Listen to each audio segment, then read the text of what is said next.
एक गांव के पास खंडहर में एक शैतान रहता था। वह हर रोज रात होने पर पास के गांव में जाता था और गांव की गलियों में घूमा करता था। लोग अपने अपने घरों में छिप जाते थे और उसकी डरावनी आवाजें सुनकर सहम जाते थे। रात होते ही पूरे गांव में सन्नाटा हो जाता था। वह शैतान बहुत नासमझ था। गांव के लोग अपने अपने घर के दरवाजों पर शैतान कल आना लिख लेते थे। वह शैतान उसे पढ़ता और आगे बढ़ जाता। वहीं उस गांव में एक घमंडी सेठ रहता था। वह किसी से नहीं डरता था। अजी, हम अभी इस गांव में नए नए आए हैं, हमें गांव वालों की बात माननी चाहिए और दरवाजे पर शैतान कल आना लिखना चाहिए। रात भी हो गई है, कहीं वह शैतान यहाँ ना आ जाए। मैं किसी से नहीं डरता। मैं ऐसे किसी अंधविश्वास पे यकीन नहीं करता। बहुत रात हो गई है, सो जाओ। इतना बोलकर वह सेठ अपने कमरे में सोने चला जाता है। तभी वह शैतान हैरान परेशान हो जाता है। गांव वालों ने तो हद ही कर दी। मुझे रोज कल बुला लेते हैं और फिर बोलते हैं कि कल आना। ऐसे कैसे चलेगा? मैं आखिर रोज रोज कब तक अपने शिकार के लिए यूं ही भटकता रहूंगा। फिर थोड़ी दूर चलने पर वह शैतान उस सेठ के घर के पास पहुंचता है। अरे ये क्या, यहाँ तो कुछ नहीं लिखा। किसी का दरवाजा खटखटाता हूँ। लगता है आज मेरी भूख मिट जाएगी। शैतान जोर जोर से सेठ का दरवाजा खटखटाता है। अरे, इतनी रात को कौन आ गया?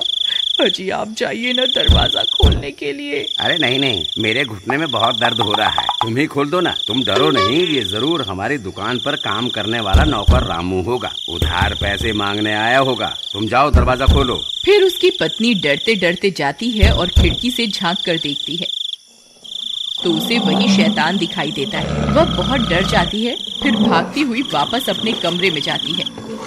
अजी, हम तो बहुत बुरे फंस गए। वह शैतान तो हमारे दरवाजे पर खड़ा हुआ है। अब क्या करें?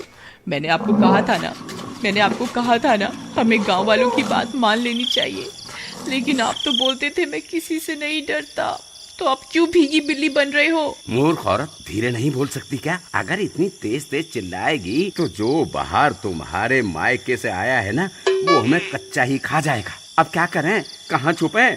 वह शैतान उन दोनों की आवाज सुन लेता है और तेज तेज दरवाजे को पीटने लगता है। खोल दरवाजा। मुझे पता है तुम अंदर ही हो। तुम गांव वालों ने मुझे बहुत मूर्ख बना लिया। बस अब और नहीं। मैं बहुत दिनों से भूखा हूँ। आज तो मैं अपना शिकार अपने साथ लेकर ही जाऊंगा।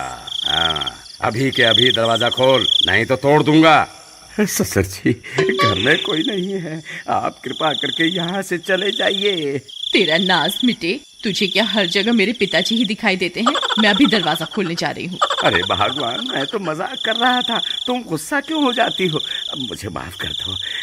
आगे से कभी ससुर जी का मजाक नहीं उड़ाऊंगा।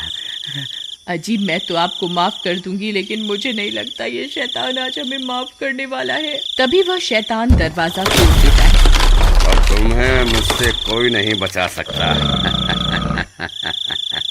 अरे भागो रे, आज तो ये शैतान हमें जिंदा ही खा जाएगा। अरे कोई मुझे बचाओ, बचाओ। वह सेठ और उसकी पत्नी वहाँ से भागने लगते हैं। उनके घर में छोटा सा कुत्ते का बच्चा होता है। इतना शोर शराबा सुनकर वह भी बाहर आ जाता है और उस शैतान को देखकर भौंकने लगता है। तभी सेठ और उसकी पत्नी पीछे के दरवाजे से भाग जाते हैं। अरे बच गए रे, आज तो बाल बाल बच गए। मोती, मैंने उसकी आवाज सुनी थी। वो शायद उसी शैतान के ऊपर भौंक रहा था। वो अभी भी घर के अंदर ही है। मैं वापस अंदर जा रही हूँ अपने मोती को बचाने के लिए। तुम्हारा दिमाग खराब तो नहीं हो गया? तुम्हें क्या लगता है मैं एक कुत्ते को बचाने के लिए घर के अंदर जाऊंगा? नहीं, मूर्ख मत बनो और जल्दी चलो यहाँ से। वो शैतान कभी भी यहाँ आ सकता है। आपको जाना है तो जाइए, मैं वापस अंदर जा रही हूँ अपने मोती को बचाने के लिए। अरे तुम पागल हो गई हो क्या? वापस आ जाओ, बेवकूफी मत करो। लेकिन उसकी पत्नी अपने पति की बात को अनसुना कर देती है और घर के अंदर घुस जाती है। मोती उस शैतान को भौंक रहा होता है। नहीं मोती, पीछे आ जाओ, हमें अभी यहाँ से निकलना है। हे भगवान, अब मैं क्या करूँ? तभी मोती उस शैतान पर हमला करने के लिए आगे बढ़ जाता है। नहीं मोती, ऐसा मत करो, वापस आ जाओ मोती। फिर उसे बचाने के लिए उसकी पत्नी भी शैतान की तरफ दौड़ पड़ती है और अपने कुत्ते को बचाने के चक्कर में उस शैतान के चंगुल में फंस जाती है।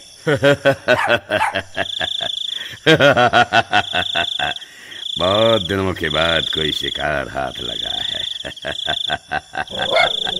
मोती, तुम भागो यहाँ से, भाग जाओ, मेरी फिक्र मत करो, अपनी जान बचाओ। फिर वह शैतान उसे उठाकर अपने साथ लेकर चल पड़ता है।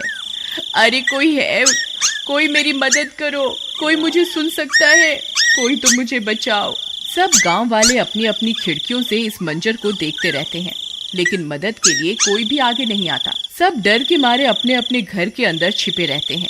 लेकिन उसका कुत्ता मोती रात भर उस शैतान का पीछा करता रहता है। फिर थोड़ी देर में वह शैतान अपनी गुफा में पहुंच जाता है और सुषमा को कैद कर देता है। चिल्ला मत, बस थोड़ा सा इंतजार और कर ले। मैं आग जला लूं, फिर तुझे उस आग में पका कर खाऊंगा। तभी उसका कुत्ता मोती भी उस शैतान का पीछा करते करते वहां पहुंच जाता है। अरे मोती, तुम यहाँ क्यों आ गए? तुम यहाँ से चले जाओ, नहीं तो ये तुम्हें भी खा जाएगा। लेकिन मोती वहीं बैठ जाता है और उसके लाख बोलने के बाद भी वहां से नहीं जाता। मोती, काश इंसान भी तेरी तरह वफादार होता तो कोई ना कोई मुझे यहाँ बचाने के लिए जरूर आ जाता। अरे कोई मेरी मदद करो, हाय मेरी पत्नी को वो शैतान उठा कर ले गया, कोई मेरी मदद करो। तुम्हारी कोई क्या मदद करेगा भाई, जब तुमने खुद अपनी पत्नी की मदद नहीं करी। काश तुमने अपनी पत्नी को बचाने की कोशिश की होती तो तुम्हारी हिम्मत देखकर हम भी तुम्हारी मदद करने आते। भाई मुझसे बहुत बड़ी गलती हो गई, कृपा करके मेरी मदद करो। लेकिन अब हम क्या कर सकते हैं, ना जाने वो शैतान तुम्हारी पत्नी को कहाँ लेकर गया होगा। भाई वो इसी जंगल की तरफ गया है, चलो हम सब उसका पीछा करते हैं। तुम पागल हो गए हो क्या भाई? तुम्हें पता भी है ये जंगल कितना बड़ा है, हैं? हम कहीं भी इतने बड़े जंगल में तुम्हारी पत्नी को नहीं ढूंढ पाएंगे और हो सकता है हम खुद भी भटक जाएं। नहीं नहीं भाई नहीं, हम तुम्हारी कोई मदद नहीं कर पाएंगे। ठीक है, गलती मुझसे हुई है तो मैं ही इसको सुधारूंगा। अगर तुम मेरे साथ नहीं चलना चाहते तो मत चलो, मैं अकेला ही अपनी पत्नी को उस शैतान से छुड़वाने जाऊंगा। इतना बोलकर वह सेठ जंगल की ओर चल देता है। मोती, तू यहाँ से चला जा, तू मेरी कोई मदद नहीं कर पाएगा, ये शैतान आता ही होगा। अगर गांव वाले यहाँ होते तो जरूर मेरी जान बच सकती थी। फिर मोती सुषमा की तरफ देखता है और पलटकर वहां से भाग जाता है। सुषमा भी मोती को भागता देख खुश हो जाती है। भाग जा मोती, जल्दी भाग जा, तू यहाँ से कहीं दूर चला जा। शुक्र है भगवान का, अब कम से कम मेरा मोती तो सुरक्षित है। मोती सीधा भागता हुआ अपने घर की तरफ जाता है। अरे ये तो मोती की आवाज है, लगता है मोती आसपास ही है। मोती, कहाँ हो तुम? मोती, मोती, मोती, तुम कहाँ चले गए थे? तभी मोती सेठ की तरफ देखकर जोर जोर से भौंकने लगता है। लगता है ये मुझे कुछ बताना चाहता है। तभी मोती सेठ की लुंगी को खींचने लगता है। अरे ये क्या कर रहा है मोती?